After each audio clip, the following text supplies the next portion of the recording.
I was blessed with the picture. The picture, you know, every one-line part was played beautifully. You know, the script came out good when I wrote it. The Jonathan Rhys Meyers was available, just the kind of actor I needed for that role. Scarlett Johansson was available just when I needed her. Matthew Good was available. Brian Cox was available. Penelope Wilton. I mean, it was just amazing, and every little detail, you know, was there for me. If I had to get into a museum or a restaurant, it was no problem in London. If I needed it to rain, it rained. If I needed it to be sunny out, it was sunny. I mean, you know, I had such luck in making the picture. The picture's about luck, and I had great good luck making the picture.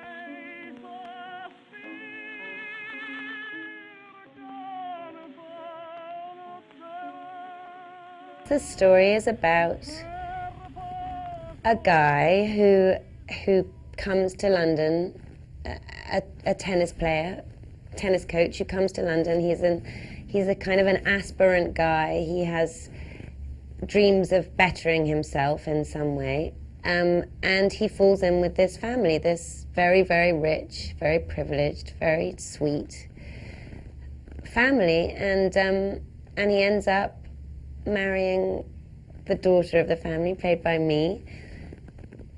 And in the course of hanging out with this family, he meets the girlfriend of my brother, played by Scarlett Johansson, and there's an immediate attraction between them, like a kind of an animal attraction. And then in the course of events, as happens to people, he ends up having an affair with her. And then, as often happens in real life too, the affair becomes too much for him. Imagine if you were in that situation where you get to come along and meet a family, you get the job, you get the money that you've, you know, it's kind of, it poses that question to its audience. It's like, what would you do in that situation, regardless if you're male or female? So that's what's quite thought-provoking about it, and that's what's great about having a quite anti-heroic performance from Johnny. And that, therefore, is what's going to be what is left in their minds at the end. Would I have done the same or not?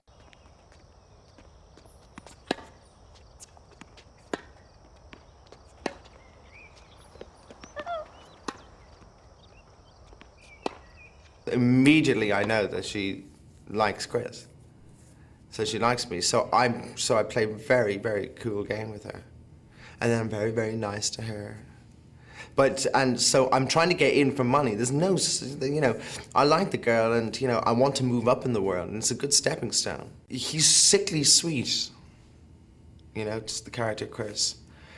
He's really sadistic person because he knows what he's doing at all times. He's playing different characters, so he's trying not to mix up his characters too much. I don't think he ever really gets to know who Chris is at any point. I don't think he ever lets anybody in to what he really is.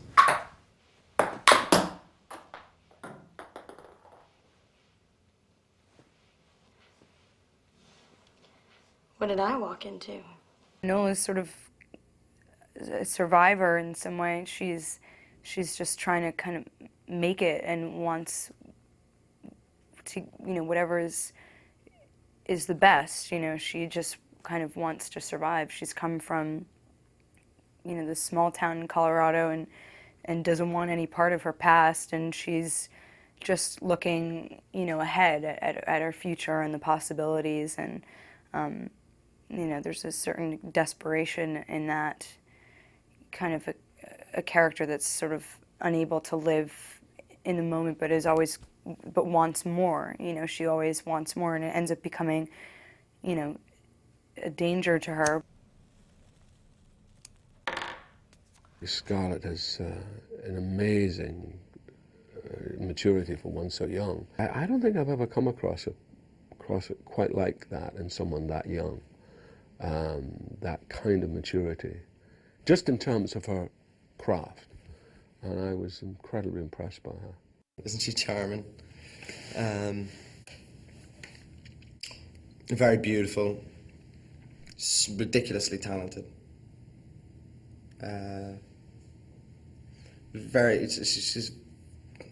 She's very sexy in a very extraordinary way. I think Scarlett's like Katharine Hepburn, to tell you the truth. I don't think this was a good idea. You shouldn't have followed me here. Do you feel guilty? Do you? She has a sort of otherworldly glamour and sexuality that comes sort of from, like, you know, from like about sort of anywhere between the 30s and 50s, you know what I mean? So you can imagine her in a smoky nightclub and she just oozes femininity. Scarlett's, you know, she's got everything. She's beautiful, she's young, she's sexy, she's a fabulous actress, she projects sensuality, she projects intelligence, she's got range, she can be funny, she can be dramatic. I mean, God, she flew all night from New York to London and got in at 7 o'clock in the morning and came right to the set, having not slept at all, and just came right in and did a complicated dramatic scene and did it brilliantly. And it would not surprise me if she sang and danced and did card tricks. I mean, she's great. You lied to me. You lied to me. Quiet. I want to see Chloe. I want to talk to Chloe. I want to talk to Chloe. You're a liar. You're a liar. You're a liar. I'm not going anywhere with you. I'm not going anywhere with you. Johnny was just such a treat to work with, and I really think he's such a talent, and he's wonderful in this film, and there's just something about the way that his style of acting and who he is molds with the character that just is electric. He's a very nice guy, and he's so great in the film, and I think I didn't even know what he was doing until I saw the movie. You know, it was like his performance is so complicated and intricate, and it's so layered, deeply layered, that I couldn't even grasp it until I saw, you know, on film. Are you having an affair? Am I having an affair? Yeah, that's what I asked. No. You are. Of course I'm not. Don't be silly.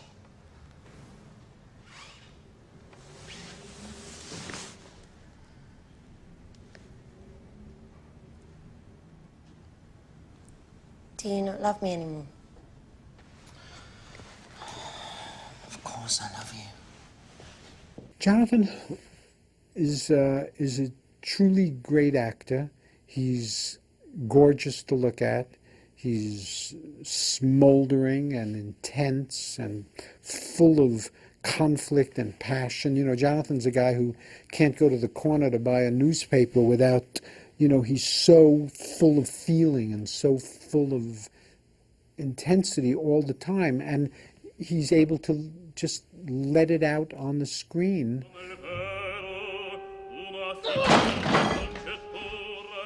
And this is a wonderful thing. I mean, Marlon Brando had that kind of depth, you know, to the maximum, and he's got it. He's got enormous power. Say your phone number. What's the point? Just say your phone number. Chris. Please. Say your phone number. Woody's probably the easiest director I've ever worked for. Because he doesn't put too much pressure on you, and you respect him to such an extent because of his former work and his own abilities as an actor, and to know that you're doing something right. But, you know, very little direction. Just let us go off and do what we wanted to do, and if things weren't going quite in the right direction, he'd come in and say, you know, maybe this way. And you try it this way, and it's like, okay, we'll go the other way. It wasn't full of one-liners, it wasn't full of great jokes as such. It had humor because he's a humorist, but it had a kind of, there's also a sort of desolation about it, and this young man who's kind of like an orphan in a way, who's of no fixed, he's a kind of not a fixed entity, but an entity that kind of sort of Candide figure in reverse, who goes through all these things that happen to him, and then this incredible fortune arises. And I found that was really one of the more fascinating aspects of the script. I mean, if I picked up the script and somebody said this was a Woody Allen script, I wouldn't have thought so.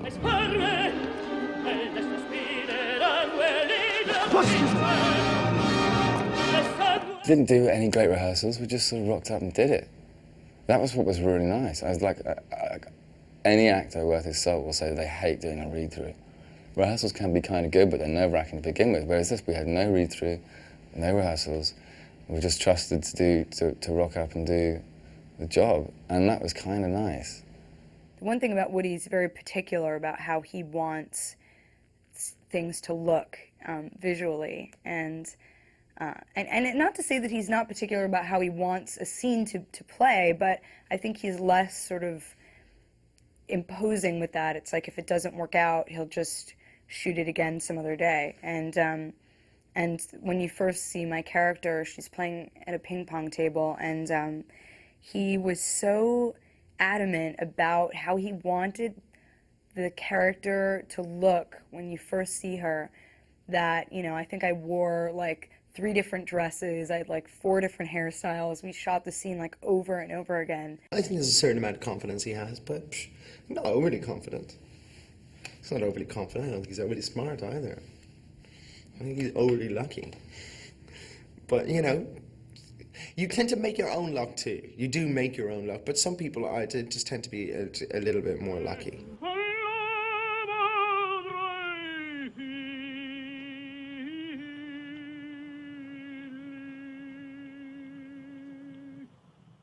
What I see it as about is about, you know, the importance that luck plays in life, that life is so chaotic and terrifying and aimless and meaningless, and we all like to think that we have so much control of our own lives and of our destinies, and if we work real hard, that we're going to succeed. And but you know, you always hear people say, you know, luck is nonsense. I make my own luck by hard work. And yes, hard work is important, but they are afraid to admit how contingent they are on chance and luck.